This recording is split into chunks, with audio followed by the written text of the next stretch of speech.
ওম শান্তি ওম শান্তি ওম শান্তি। আত্মা ভাইসকল, আজি বিশ্বকৰ্মা উপলক্ষে আলোচনা কৰোঁ। আপোনালোক সকলোলৈ বিশ্বকৰ্মা পূজাৰ শুভকামনা থাকিল। বিশ্বকৰ্মা পূজাৰ বিশেষ দিনটোত সকলো মিলি বিশ্বকৰ্মা পূজা পালন কৰে। পূজাৰ দিনাখন ঘৰত ব্যৱহাৰ কৰা সকলো কামৰ সঁজুলিবোৰ, যন্ত্ৰ পাতি, চাইকেল, গাড়ী আদি ধুই ফুলৰ মালা দিয়ে। কাৰখানাত থকা যন্ত্ৰ পাতিবোৰো চাফ চিকুণ কৰি ফুলৰ মালা দি সকলো বস্তুৰ প্ৰতি সন্মান জনায়। বিশ্বকৰ্মাৰ বিষয়ে কথিত আছে যে বিশ্বকৰ্মাই দেৱদেৱীসকলৰ ৰাজপ্ৰাসাদত থকা অস্ত্ৰ শস্ত্ৰ ৰথ আদি সকলো ৰচনা কৰা বুলি কয় আৰু সেইকাৰণে তেওঁক দেৱশিল্পী বুলি কয়। আচলতে বিশ্বকৰ্মাৰ প্ৰকৃত পৰিচয় কি? আধ্যাত্মিকতাৰ ফালৰ পৰা বিশ্বকৰ্মা পূজাৰ দিনাখন ব্যৱহাৰিক সঁজুলিবোৰ ধুই ফুলৰ মালা দি পূজা কৰিলে পালন কৰা নুবুজায়। বিশ্বকৰ্মা মানে বিশ্বগৰ্হতা। বৰ্তমান সময়ত বিশ্বত যি পৰিস্থিতিৰ সন্মুখীন হৈছে, ৰাৱণৰ দুনিয়াৰ তাণ্ডৱ চলিছে, সেইবাবে মনুষ্য আত্মাই ইয়াৰ কবলৰ পৰা মুকলি হ'বলৈ হ'লে বিশ্বকৰ্মাই গঢ়িব বিচৰা নতুন বিশ্বখনৰ নৱনিৰ্মাণ কাৰ্যত সহযোগৰ হাত আগবঢ়াব লাগিব।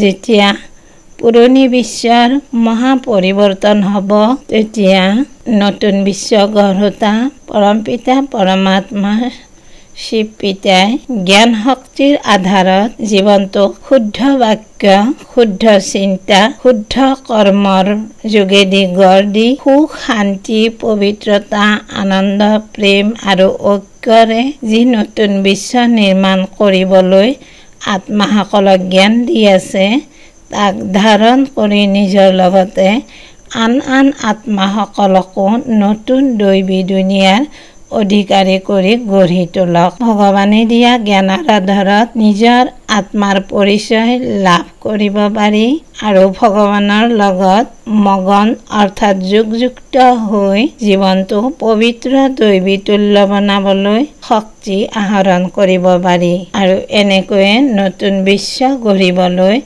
ভগৱানৰ সহযোগীও হ'ব পাৰি। আত্মা ভাইসকল, বিশ্বকৰ্মা পূজা মানে যন্ত্ৰ সঁজুলি ধুই পূজা কৰা নহয়। এই বস্তুবোৰ শুদ্ধ আৰু সন্মানেৰে ব্যৱহাৰ কৰা।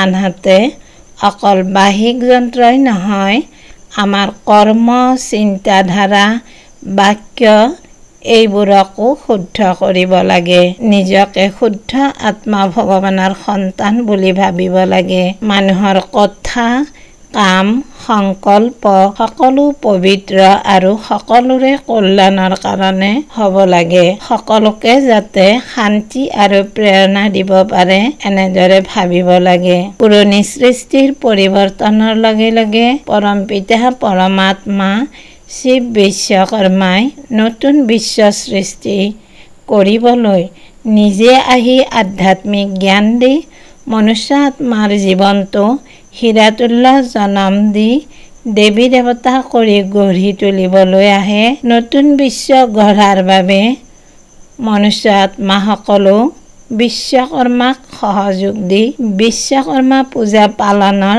আনন্দ লাভ কৰিব পাৰে। ধন্যবাদ পৰমপিতা পৰমাত্মা শিৱ বিশ্বকৰ্মা। ধন্যবাদ। ওম শান্তি ওম শান্তি ওম শান্তি।